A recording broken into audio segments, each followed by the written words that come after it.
Hey guys, and welcome! Alright, just give me a second to boot up a game real quick.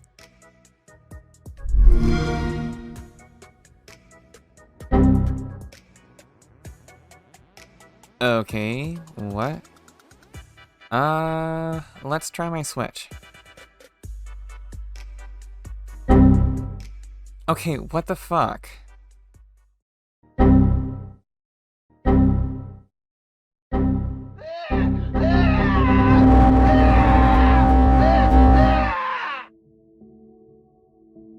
That's right, everyone. We're gonna be talking about DRM and why it's so very frustrating. Alright, so I missed out when Xbox was having DRM issues last month because I was a bit too busy with work. It was down for a good 12 plus hours, where users with digital games were unable to play them. Because with Xbox, an online connection is always needed. Nintendo is also at fault with this, and it's what we're going to be talking about in this video.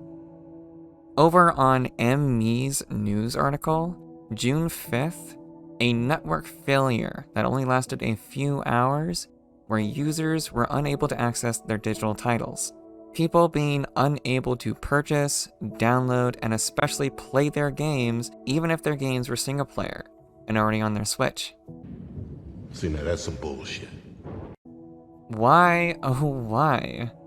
I can understand online multiplayer games being unable to play during network failures, or when their servers temporarily go down, yet why single player games? It's the exact same issue that Xbox ran into last month. Users were unable to play their single player game that they already had downloaded on their system. Like, honestly, this is where the whole DRM concept proves to be a major problem. Why? Just why put in place this kind of restriction on games that people have purchased that are single player games? I mean, why does this have a need for a constant online connection? Yet the big three feel like they need to implement this because they're too afraid of people pirating their games. He's kinda gay. It's not gay, come on! You try and do one thing, but in turn, we run into issues like this.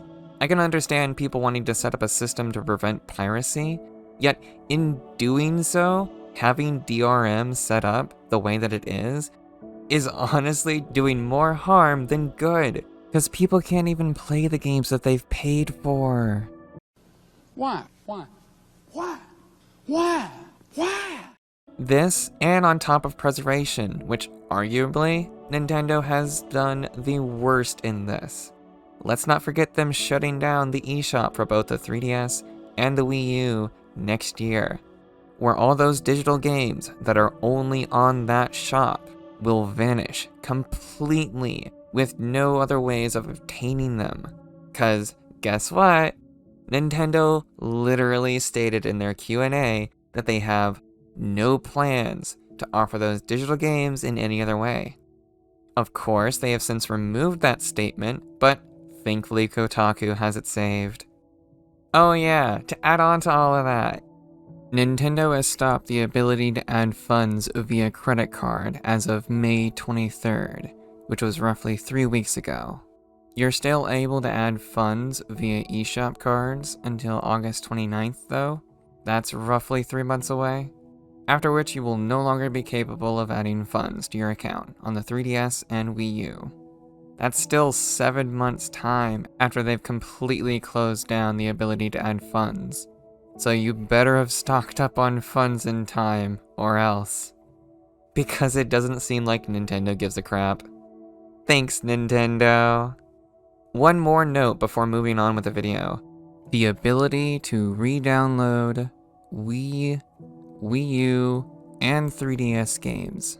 With the 3DS and the Wii U, people are going to be able to do this, although it is only for the foreseeable future.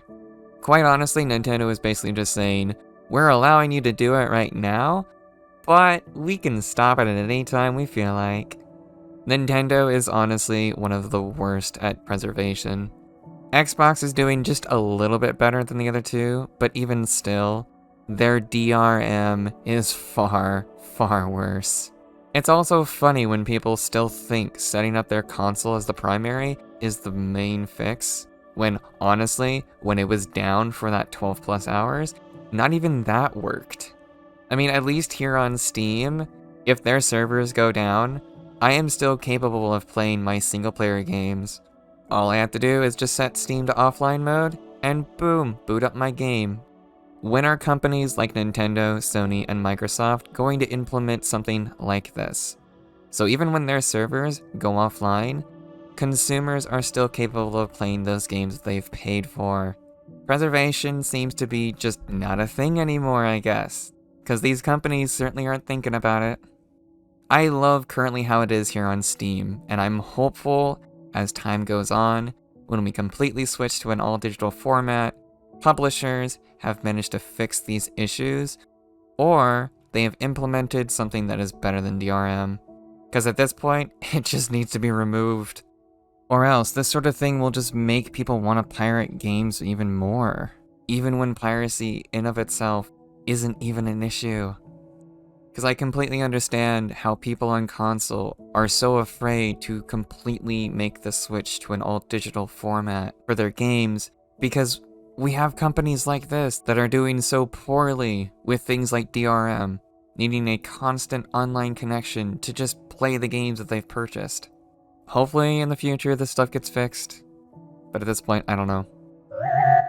Let me know what you guys think about DRM and your experience dealing with it on Xbox, PlayStation, and Nintendo. Do you like it? Do you hate it as well? What exactly would you do differently? Let me know down in the comments below. If you like this video, be sure to slap that like button. If you're new and you enjoy this kind of content, consider subscribing. With that, I do hope you have a wonderful day, and I will see you in the next video. Later!